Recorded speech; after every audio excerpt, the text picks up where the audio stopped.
भुनक्तु सह वीर्यं करवावहै तेजस्विनावधीतमस्तु मा विद्विषावहै।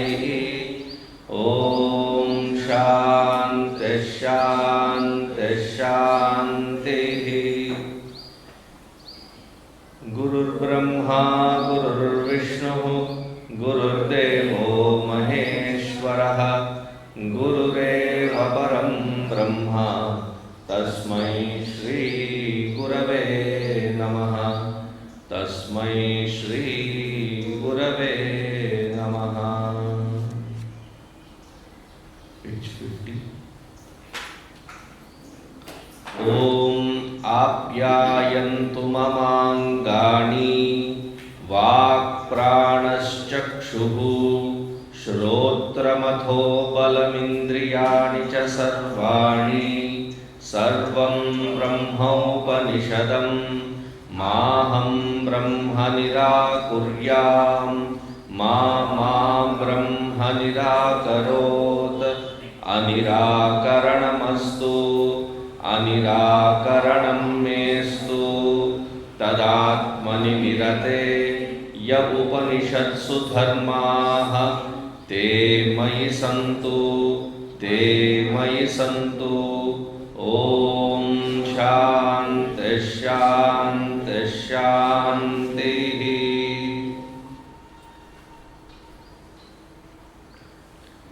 Upanishad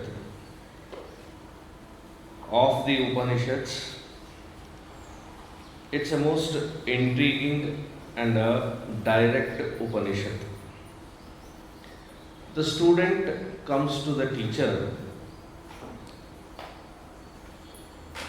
assuming that the teacher is opened up the gates and now the student who is qualified enough to come directly question the teacher. There was never an objection in our way of life, in the Sanatana way of life, that a student has to just listen to the dictums of the teacher or the scripture, Shruti. The student is encouraged to ask the question. There was never a sentence required before asking the question, which has become the norm. Pardon my dumb question. There was never such a prerequisite. You are allowed to ask questions. In fact, the scripture says, if you do not ask the right pertinent questions, how else will you grow? It is not something that which is given, peeled and fed. Even in the poetic format, there are some poetic formats which are very, very difficult to decipher. Like if you have tried the Saundarya Lahari, the meter itself is difficult.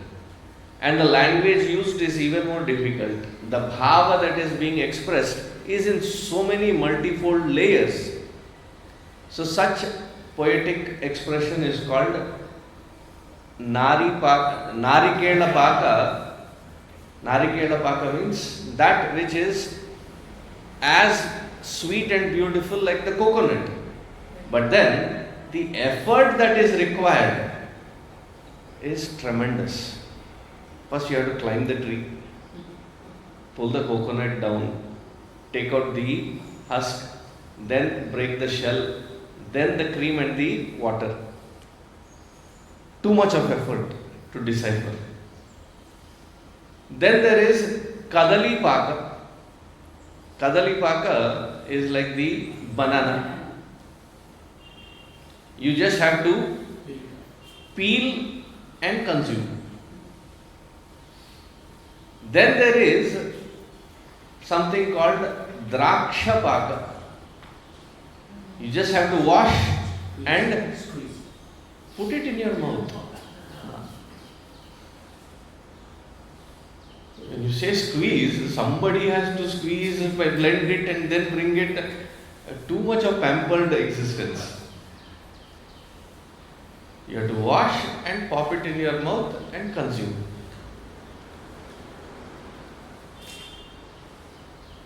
Ramayana, for all practical purposes, Valmiki Ramayana can be considered as Draksha Paka. Very, very simple, very, very straightforward. Of the Upanishads, this Upanishad is such straightforward. But it also blends Draksha Paka with Narikela Paka. Because it appears Narikela Paka because it completely depends on where I as the individual student stands to understand the mantra. Not because the mantra is complicated. If to a first grader you give thermodynamics, what first grader? Even a 12th grader or an engineering student, you give thermodynamics, they will become static. They will go to sleep. So for an unprepared, this seems very complicated. See how beautifully the Upanishad begins. It starts with the question of the student. Kene shitam padati preshitam manaha kena prana prathama praiti yuktaha kene shitam vacham imam vadanti kau devo yunakti pranaha kau devo yunakti. The first question that this student asks, it starts with Kena. Therefore, as a nomenclature to start this Upanishad with that first word, the Upanishad, which Upanishad? That which starts with Kena. Therefore, the Upanishad is called Kena Upanishad. Kene shitam patate preshitam manaha. Kena prathama, kena prana prathama praiti yuktaha kene shitam vacham imam vadanti chakshushrotram kau devo yunakti. The student seems to be quite an observant, persistent fellow. He says, physiologically whatever is happening I can observe. I have my deductions. They match with what the wise men say. My question is not about the physiology. Nothing to do with the anatomy of how the body functions. Though it starts, but from there it proceeds further, for which I do not seem to know the direction to. There is something, but I do not know how to understand it.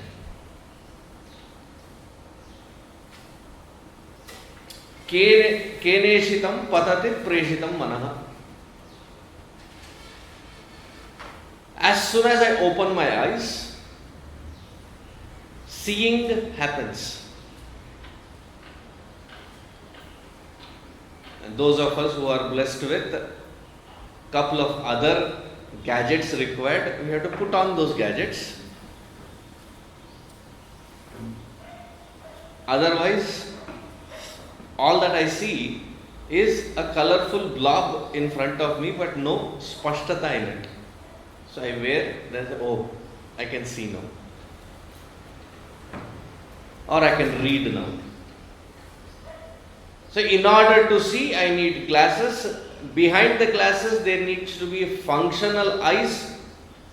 Behind those eyes, there needs to be something that is gathering all this material, data, and that material is being processed.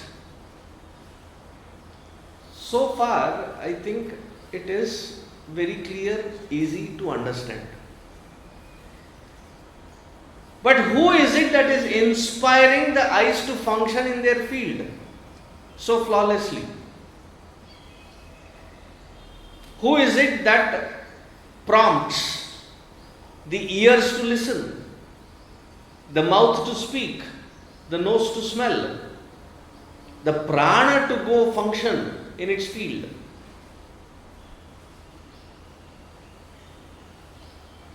Because they say that, we check for prana if somebody is alive or not. But even that prana can be regulated.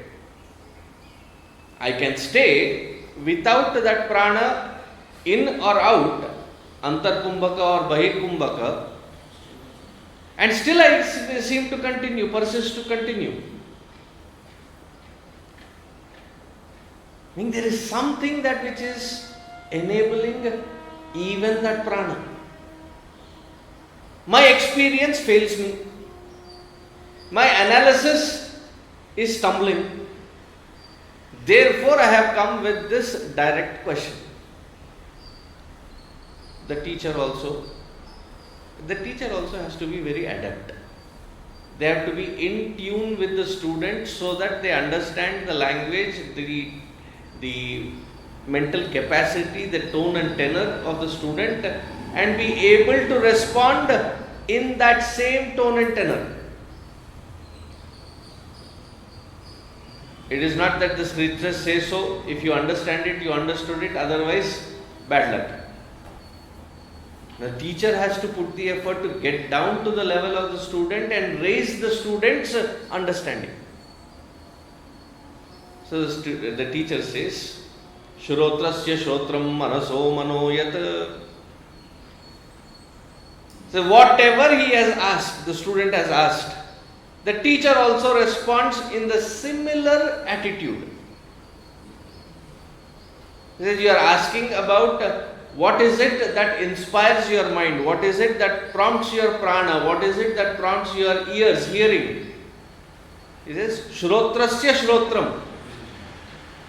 That which is the ear of the ear, prana of the prana, mind of the mind.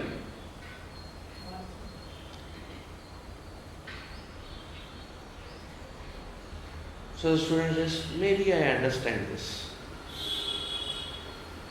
Immediately the teacher says, if you understand it as the hearing of the hearing, you will not understand it. It is that because of whose presence the hearing happens, but it does not get any attributes of the hearing. Step by step he takes it. Just like all these different gadgets which function for us to have this dialogue. There is the bulb that is illuminating. There is a fan that is revolving. There is the mic that is functioning. All these different gadgets are enlivened with the blessings of the touch of electricity. How does this amplify the sound? So you say this is connected via a wireless Bluetooth connection to the speaker. The speaker is amplifying the sound.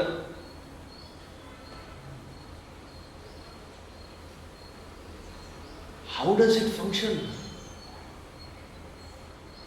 Just because all of this is present, does it function? No, it has to be connected. Connected to the electricity, the source.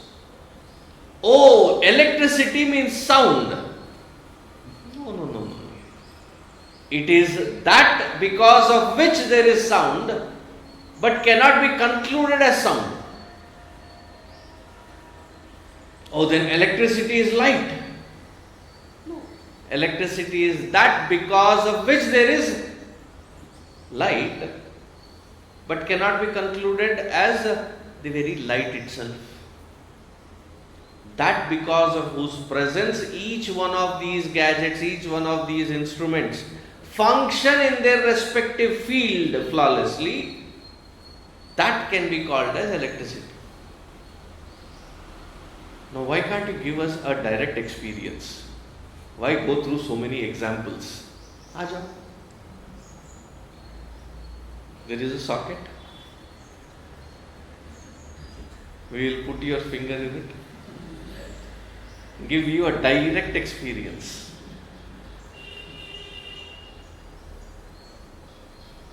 I mean, it is not the audacity of the student to ask for the directness of the experience. It should not be considered as the audacity. It should be seen that that is how we validate every single interaction. That I have to experience it, to judge it, to be able to evaluate it and then come to my conclusion. Therefore the student is saying, ये घुमा फिरा के क्यों बोल रहे हो? I asked you a straight question. Why is the answer so? That which you cannot perceive, cannot see, cannot hear, cannot taste, cannot touch, cannot end up becoming a concept. See, the entire field of experience has to be broken down or crystallized to become a concept for us to interact with. If it does not become a concept, I am least interested in.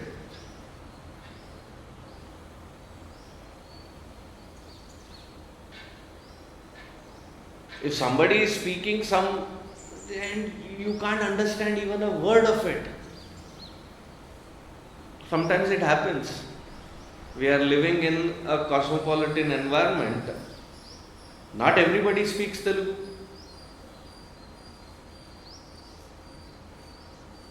Every time we conduct a session in the temple, there is a very strong contingency of people that come and say, Swamiji, Telugu mein boliye na, Telugu lo maatladandi. Why? That's the most comfortable language. English is okay, we can get by with the feel of the understanding. Maja nahi aata. You at least can understand English. What to talk about those people when you speak in Telugu, they don't even understand what you're speaking. Language is a barrier. When you talk of barriers, of understanding it as a concept, language itself becomes a barrier, let alone it becoming a concept. If it does not end up becoming a graspable concept by me, I am not interested. I get bored. You try to bring your children to this discourse, they'll keep looking at you. Why? What wrong did we do to you early in the morning? Anything is okay. This, we'll come to the temple, we'll come to the puja, but this, I don't know what you are laughing at it. We don't see a joke even. They're completely disconnected. There is no possibility of it becoming a concept. If it is not a concept, then my understanding fails me. I don't want to continue further. If it is intriguing enough, maybe I want to pursue. But if it is not even intriguing, that is how our system works, our antakarana works. Then Guru drops a heavy hammer. He says, this is that which you cannot even conceptualize about. That because of whose presence you can understand all the concepts, conceptualize, but that which in itself cannot be conceptualized. The teacher says, Samajh mein aaya? Did you understand? This is the beginning of the second chapter. And he says, Yadi manyasesu vedeti nona vedeti vedacha. Yadi manyasesu vedeti dakhramevapi nunam. If you think that you have understood nothing. Okay. Whenever we have to claim that I have understood, It has to become a concept, it has to become an idea, and I have to clearly grasp that idea. The teacher says, यदि मन्य से सुवेदेति, अगर आप समझते हो कि सब कुछ समझ में आ गया, कुछ नहीं समझा, nothing. Why? The very concept here is that it cannot be conceptualized.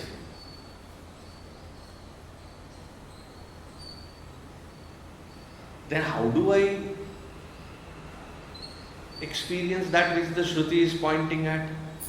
I asked a very clear, precise question.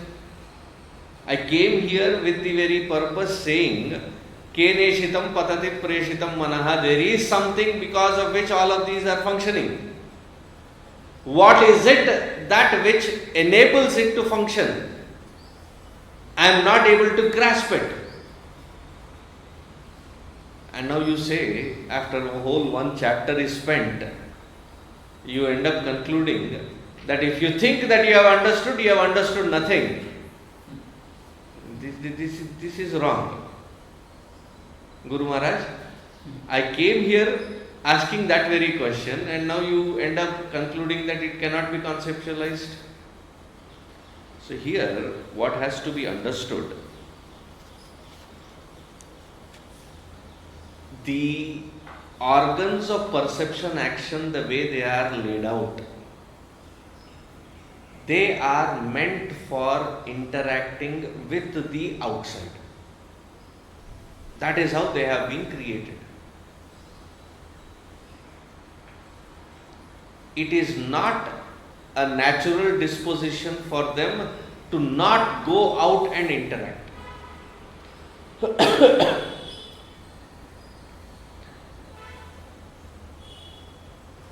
The ears,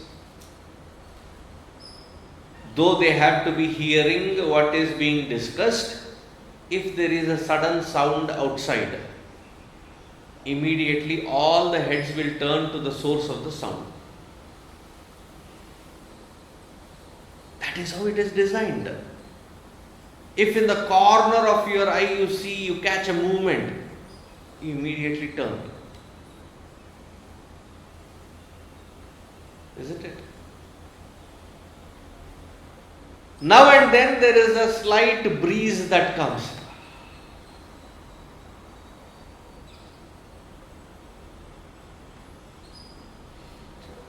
All these are sensory inputs.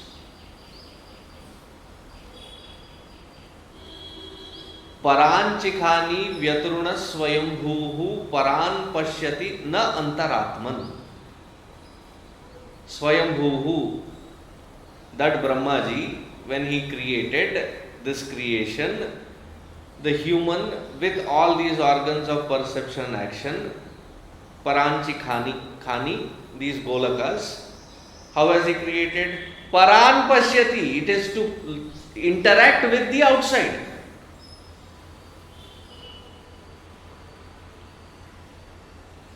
Na antaratman, it cannot take us deep within. Therefore, consciously one has to bring all these organs of perception action under a very strict discipline to pause their functionalities.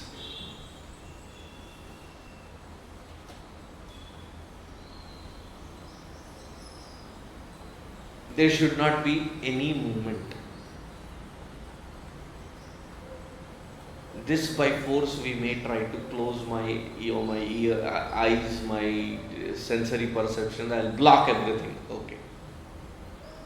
Mind, Baba re Baba. It does not require a particular organ or entry-exit point. It can weave its own world.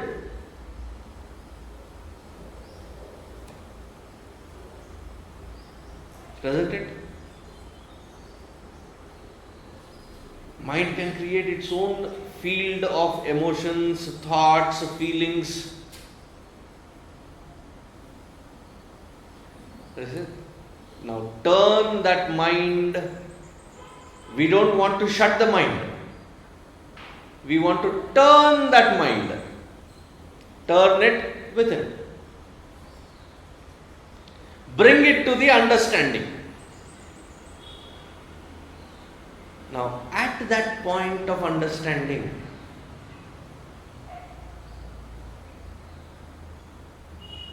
whenever I understand something, I know that I understood. I am completely aware of the fact that I have understood. Isn't it? यहाँ तक बात समझ में आई? You have understood? There are times wherein the concept becomes so abstract. Huh? What are you saying? I am also aware of that which I have not understood.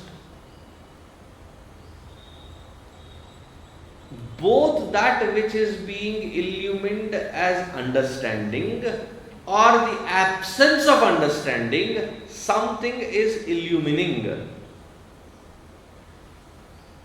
That which is illumining is not a process, is not a feeling, is not a concept. When the Antarmukha Mana reaches to that point, it is stunned, it is zapped with this nature. That it cannot be processed, everything comes and halts at this, that because of which every process happens. And in that, when it sees itself, the Antakarana sees itself as just merely a reflection and there is a source, this mind merges into that source.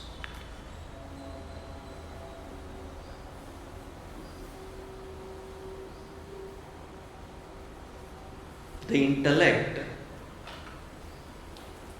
is not clawing in to find a grasping. That itch of that intellect has subsided. That is when it is understood as being in the presence. Now when the teacher says, if you think that you say you have understood nothing. The student is quite keen and smart. So he says, sir, oh teacher, maybe.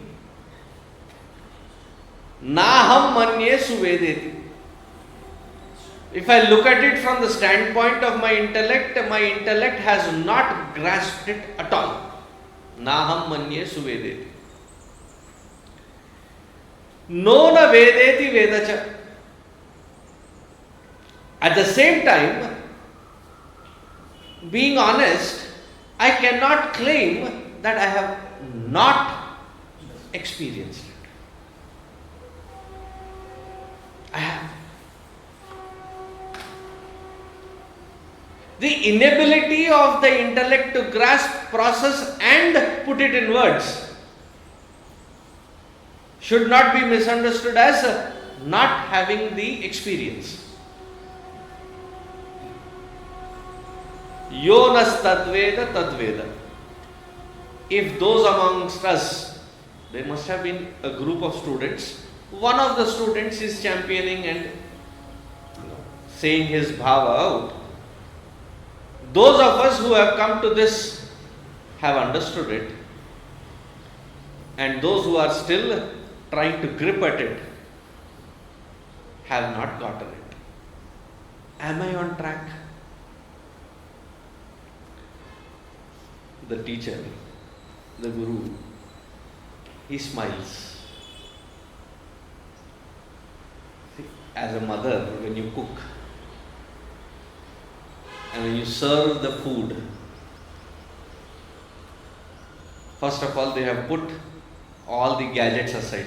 They are not tinkering with their gadgets. They are eating.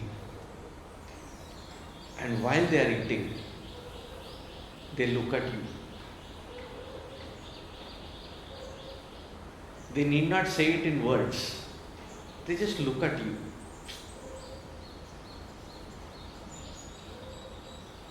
ये जो आज का बना है ना, today's whatever.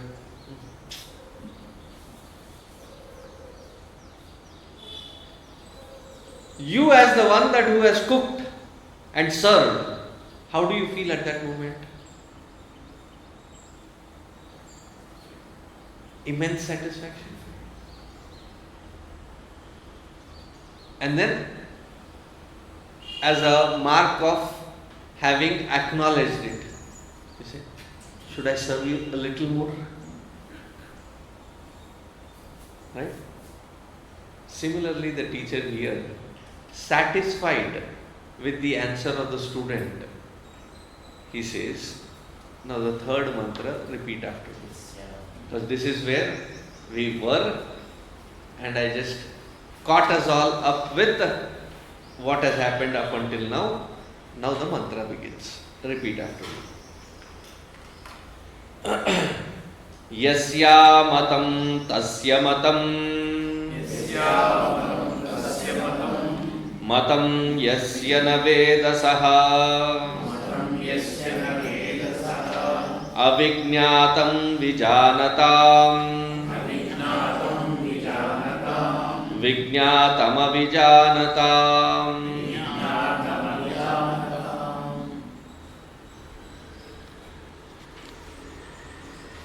See, there is a very beautiful word used here. Yasya amatam. Matam.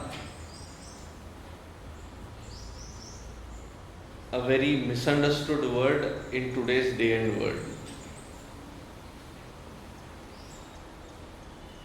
Matam means opinion. Matam means opinion. Therefore, I find it a little oxymoronish when during the elections, when they say opinion of the matadan. Mata itself means opinion. They are trying to consolidate those different opinions and evaluate which is going to swing into the majority. Therefore, it is called matadan. You are giving your opinion. Vote means your opinion, your very clear-cut opinion. Mata. Mata means opinion.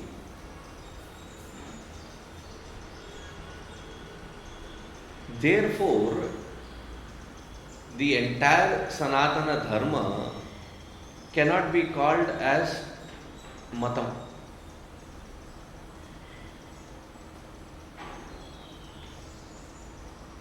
It is not a mata. It is a principle. It does not depend upon your opinions. Principle of electricity. I believe it exists, I believe it does not exist. It does not care for the mata.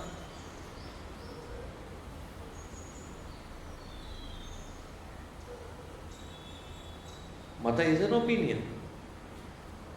Sanatana Dharma is not a mata. It is not an opinion. They are principles.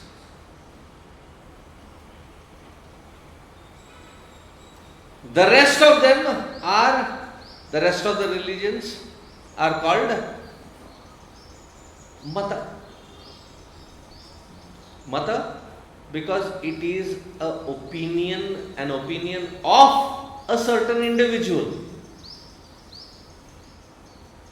Each religion has their origin, their preceptor, and that preceptor's opinion.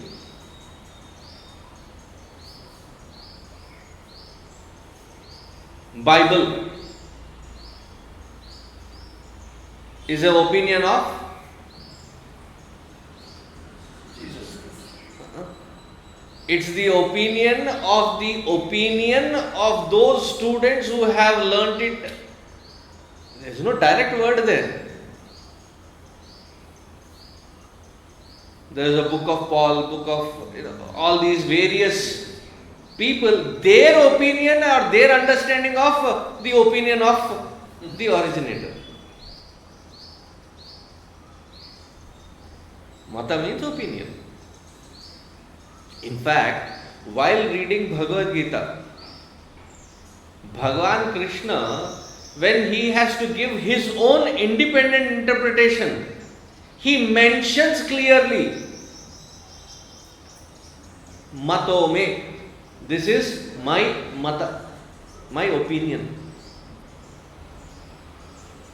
Whenever he is stating principles, he in fact borrows from the Upanishad, saying, this is what the Shruti mentions as principles. This is not my opinion.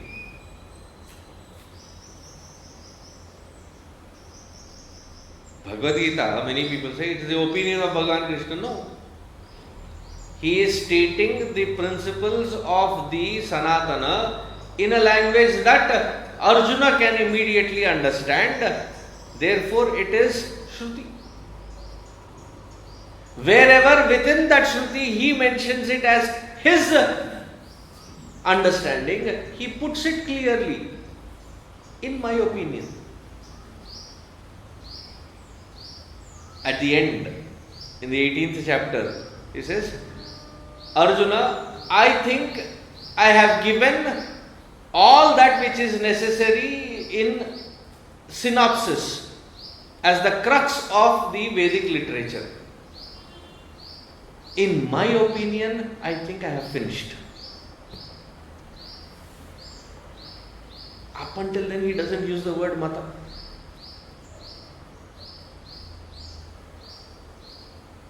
Mata is individualized.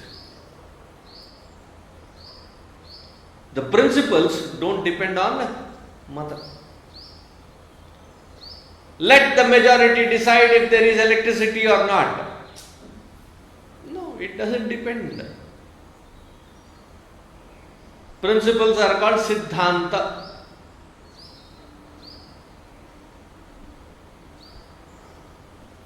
Therefore, when somebody asks, do you believe in the karma theory?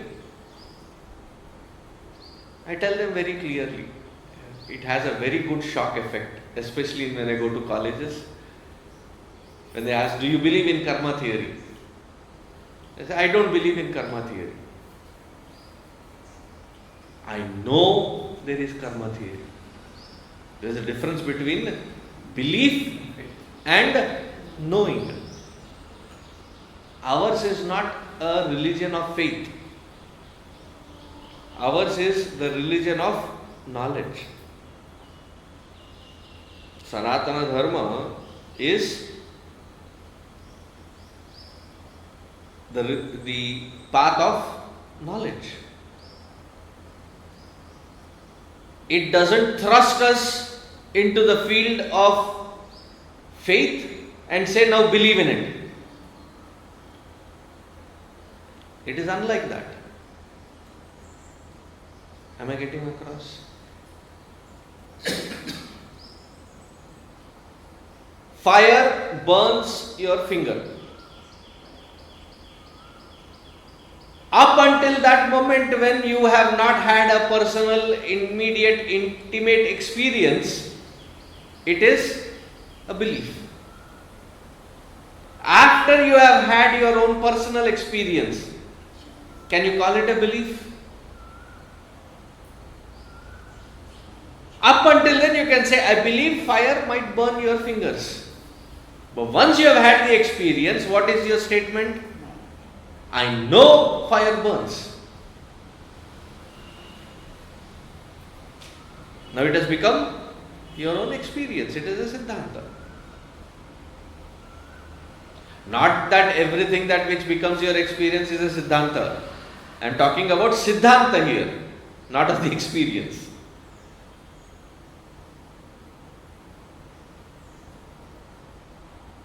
If the word mata is understood, now we will get into the mantra. Yasya amatam tasya matam. Those in whose opinion you have not understood it, then my opinion is you have experienced. Matam yasya na vedasaha. If you think you have understood it, conceptualized it, then you have not understood it at all. Therefore, if you have written down whatever little notes that you are writing, looking into the book, reading the meaning, put it away for a minute. Whenever we are going through the satsanga, Shravana, Manana, Nididhyasana, a generic sense of understanding is required. But the focus is not on the understanding. It is at the substratum of the understanding. What should my focus be? Is my understanding taking me, pole vaulting me into that substratum as an experience? Many of us, where do we get caught? Adi Shankaracharya ji mentions this so many times. He says, don't get caught up in the web of words. Shabda jalam maharanyam. Chitta Brahmana Karakam. You get caught in the logic of it, you get caught in the words and the verbiage of it.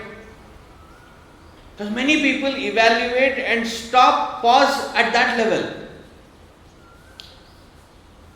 The finesse with which the words are being used, with the poetic way that it is being expounded upon, those don't carry any marks here. Those don't carry any weight here. They don't mean anything here. Am I getting across? Because our mind lays this trap. That when we are in that Shravana process, we evaluate. Even the marketing these days of the sadhus and mahatmas is, he was an engineer. How does it matter? For understanding and communicating this wisdom, does being an engineer really matter? He was a research scholar. So what?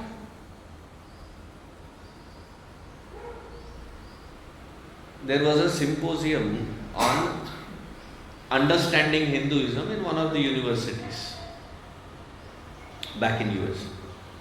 I was one of the speakers. So I was called upon as the first one to speak.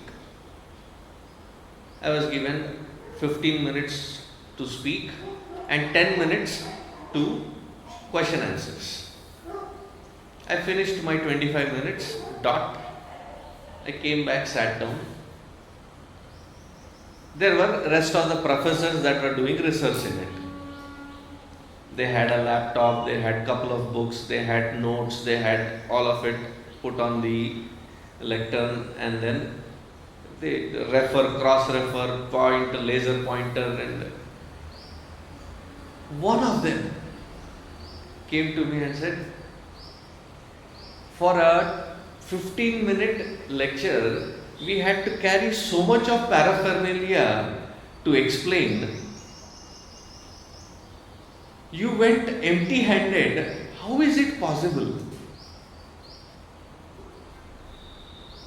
And I brushed it off with saying, if you are ending up speaking on it for 30 plus years, this is the least that can be expected.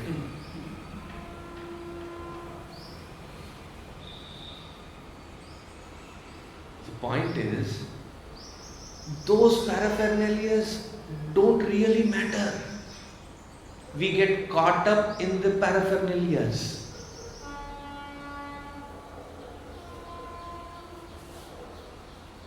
I have come across so many Mahatmas. In fact, I know of a particular very good incident. In Vrindavan, I visit one Akhandanandji's ashram. So in his ashram, in his failing health, in his last days almost, the air was thick with anticipation. Who would be declared as the next? Next to continue. There were erudite scholars, those who had done the Pandyan grammar. Then there was enough study done on the Nyaya, Tarka, Mimamsa, Purva Mimamsa, Uttara Mimamsa. There were about 8-10 very strong candidates. On that opportune day, Swamiji declared, the way he declared it was also very fun to note. He called for the cook who had joined the ashram when he was a young boy. Now he had become head cook. All his life long, in the entire ashram stay for more than 25-30 years, all that he had done was cook sumptuous meals 3 times a day.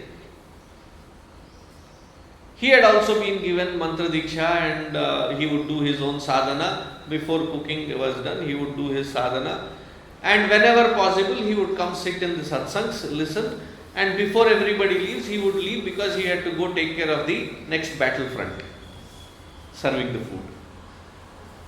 So he called in and said, "Ye banenge, he will be the next." Everybody was zapped. What does he know? Then that Mahatma Ji said, he knows 2 things. One, he knows what is to be known. And he can communicate that which he knows in a simple language which everybody can understand. And then very smiling said, Shrotriyam cha, Brahmanishtam cha.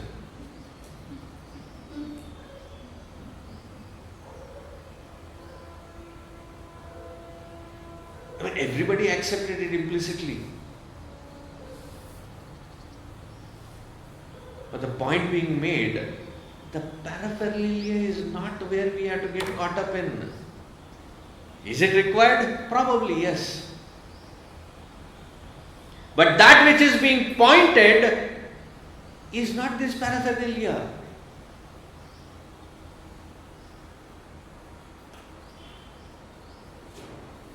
See, when the mother keeps cooking and dishing out every day different on the table food, we don't value it. You go stay in a hostel. Hostel and hostile, very similar. It's a very hostile environment. You come back home. What is the first thing that you ask? Amma, your hand cooked food. Isn't it? You go to these very elaborate, high-end restaurants where the paraphernalia is high. As soon as you go, it is dim light. To camouflage what they are serving. Probably. Then they light a small lamp on which there is a oil diffuser. There is an essential oil that they put in an oil diffuser and flowers. Deepam samarpayami, dhupam samarpayami, pushpam samarpayami, atha naivedyam, before the food comes. Right? All of the paraphernalia is established. And then in these high ends, every course, your cutlery, your dishes, everything gets served and taken out. Between each course, the first time I saw it, I thought, "Wait, abhi khana khatam nahi, ice cream kyun de rahe ho?" No, it's not an ice cream, it's a dollop of sorbet. Why? To cleanse your palate, so that you can cherish the next round. And for all that which you end up paying through your nose, 6 course, 7 course, इतना बड़ा plate, इतना छोटा सा उसमें कुछ. And on the surrounding, there is nice colorful design of that ketchup or whatever.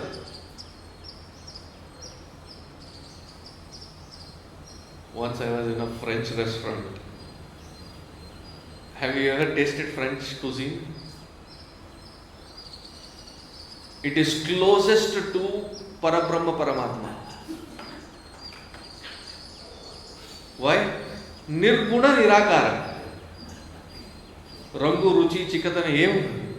Taste asale undadu. So I ended up asking hot sauce. The chef came to fight with me. This has to be enjoyed this way. You cannot change it by adding something. I said, I appreciate your effort, but whatever is your effort has to be palatable to my palate, not to your palate. There is a lot of hangama.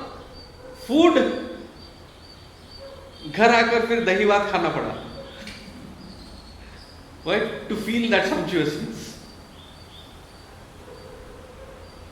We get carried away by the paraphernalia.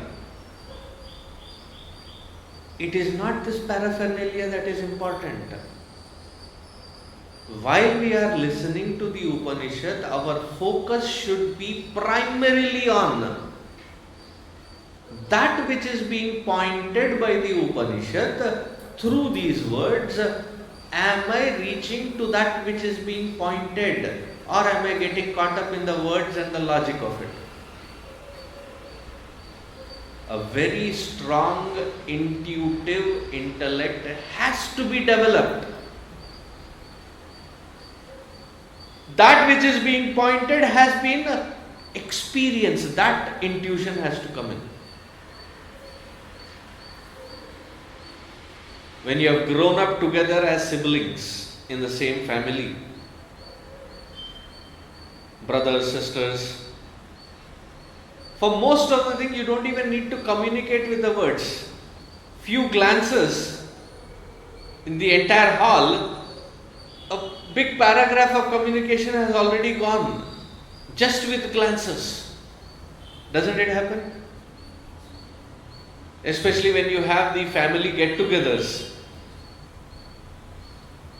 And those who have been married into the family, they are looking clueless at, what is, why are you all laughing? Who said the joke? That also is not understood. Just in glances, so much has been communicated. You're tuned intuitively. tune to the Shruti and let that Shruti reveal that which is being pointed. Because the kushti of the intellect to grasp that itch, that eczema has to subside. Shruti encourages that every single crevices of darkness, that which the intellect tries to grasp, will be illuminated and answered.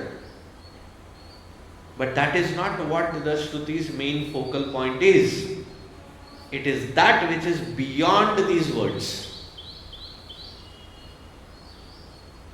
Therefore the Shruti says, Ashabdam, that which is beyond the words.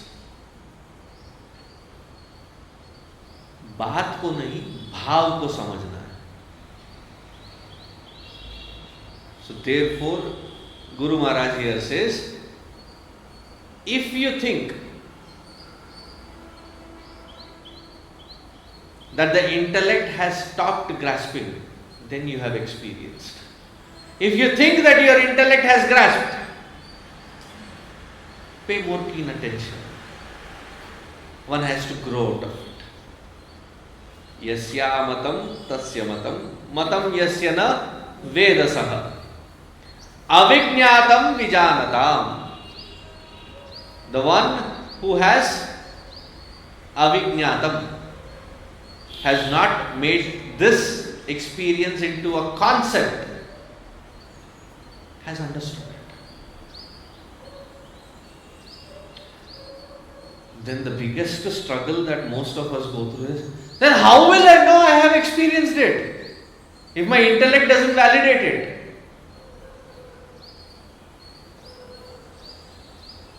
That where the antakarana reaches into the silence, absorbed into the silence, the nature of that supreme, the self within, reflects into our antakarana as Ananda.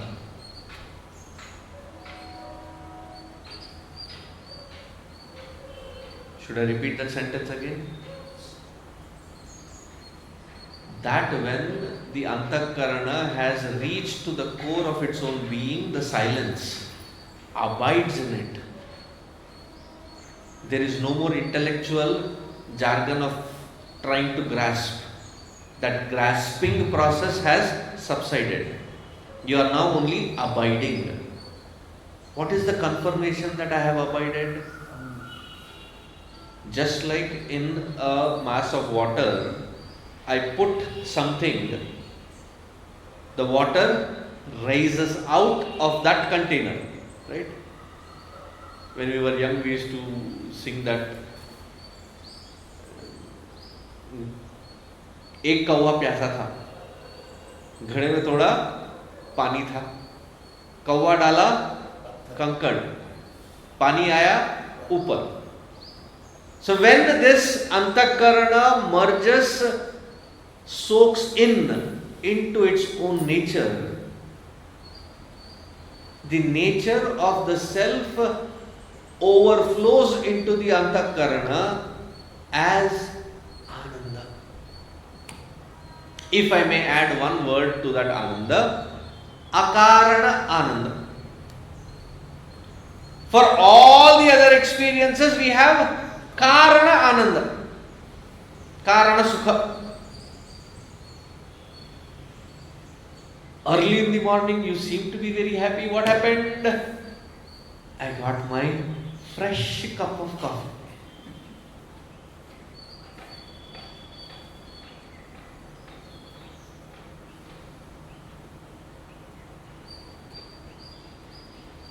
I was taken to those run-of-the-mill coffee shops wherein there's a percolator and it's on a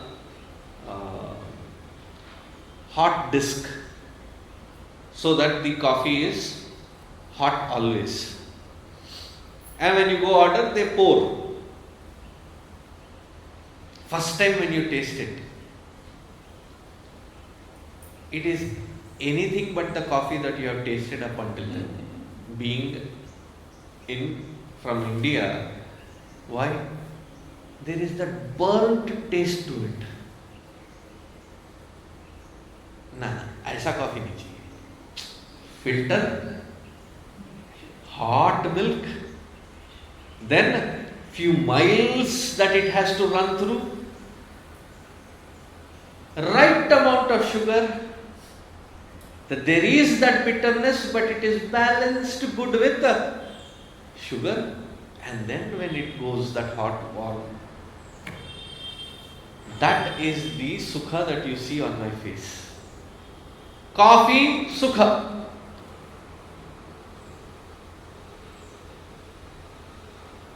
Newspaper sukha. The crumbling of that fresh newspaper with that smell. When you open it, walking in your backyard, on that lawn. These are all tiny karana sukha. There is a karana for it. But this sukha, this ananda is akarana ananda. There is no reason for it. Why are you happy? Because it is my nature to be happy. That is the confirmation for the intellect that I have had the experience. Rather, when it continues beyond the seat of meditation, it is not I have had the experience, I am the experience is the statement. Seeing that the student has experienced it and thereby giving it with the satisfaction or a satisfactory smile, the teacher is saying, yes, if you have this, then you have the experience. Not as an opinion, not as a concept, as an experience. That experience is called the aparokshanubhuti. Direct, immediate experience of the self by the self. We'll continue tomorrow. Om